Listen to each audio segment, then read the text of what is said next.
মুসা আলাইহিস সালাম আল্লাহর সাথে সরাসরি কথা বলতেন। ওয়াকাল্লামাল্লাহু মুসা তাকলিমা। সুবহানাল্লাহ পড়েন, আওয়াজ তুলে সবাই বলেন সুবহানাল্লাহ। এখন বনি ইসরাইল হচ্ছে পৃথিবীর সবচেয়ে গোয়ার জাতি। তারা বলে, মুসা তুমি যে আল্লাহর সাথে কথা বলো আমরা তো দেখি না, তুমি যে কথা বলো আমরা তো শুনি না, তো কি করতে হবে? বনি ইসরাইল বলে, আমাদের মধ্য থেকে 70 জন নিয়ে যাইতে হবে তুর পাহাড়ে। ওরা আয়েশা যদি কয় হয় আমরা শুনছি, তাহলে বিশ্বাস করব।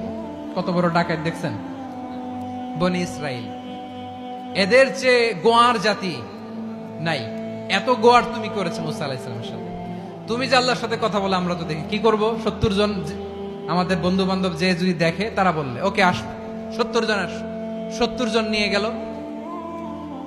মুসা আলাইহিস সালাম হারুন আলাইহিস সালামকে খেলাফা দিয়ে গেলেন, আল্লাহ ওনাকে নবী বানালেন। মুসা আলাইহিস সালাম বললেন, হারুন খবরদার, বনি ইসরাইলের মধ্যে তাওহীদের বাণী প্রচার করবা, ঐক্য ধরে রাখবা, বিচ্ছিন্ন হতে দিবা না। চলে গেছে। এইদিকে বনি ইসরাইলের এক দুষ্ট লোক ছিল, নাম সামিরি। কি নাম? সামিরি। সে সবাইরে বলল তোমাদের স্বর্ণগুলো ফালাও। স্বর্ণগুলো ফেললো। বনি ইসরাইলের স্বর্ণগুলোকে গলিয়ে সে একটা গরুর বাচ্চা বানালো। গোবৎস। কিসের বাচ্চা? দেখেন গরুর পূজা কিভাবে শুরু হয় পৃথিবীতে প্রথম। গোবৎস পূজা, গরুর বাচ্চার পূজা কিভাবে। সে স্বর্ণ গলি গরুর বাচ্চা করে জিবরাইল আলাইহিস সালাম যে জমিনে এসেছিলেন, ওই ফেরেশতার পায়ের নিচের একটু মাটি সে বুদ্ধি করে প্যাকেটে রেখে দিছিল। সে গরুর বাচ্চা বানায় স্বর্ণ দিয়ে গলিয়ে ওই মাটি এটার মধ্যে ঢুকাই দিছে ভেলকি দেওয়ার জন্য। স্বর্ণ দিয়ে বানানো গোবৎস গরুর বাচ্চার গায়ে যখন সেই মাটি ছুঁড়ে দেয়া হলো, এখন বাছুরের ভেতর থেকে ভ্যাঁ ভ্যাঁ আওয়াজ আসতেছে। কি আসতেছে? সবাই তো অবাক।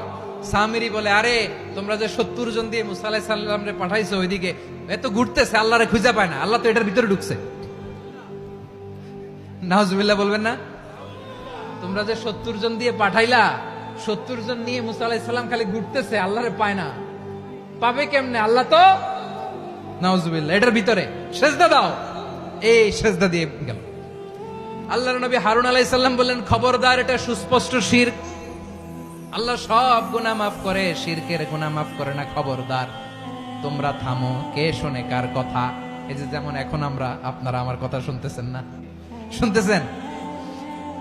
হারুন আলাইহিস সালাম বললেন, খবরদার, এই শিরকি কাজে তোমরা সংযুক্ত হয়ো না। তোমাদেরকে কি মনে নাই আমার ভাই মুসা আলাইহিস সালাম কি বলছে? আল্লাহ শিরক মাফ করে না। খবরদার, শিরক করো না, আল্লাহরে ভয় করো। হারুন আলাইহিস সালাম তাদেরকে বুঝালেন, শিরক করো না, আল্লাহরে ভয় করো।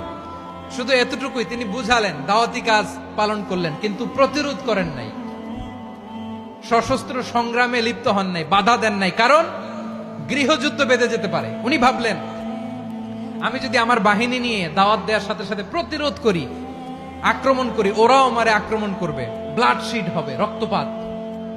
এমন অবস্থা হবে বনি ইসরাইলের মধ্যে, যেটা হয়তো আমার ভাই মুসাও কন্ট্রোল করতে পারবে না। সুবহানাল্লাহ কইবেন না?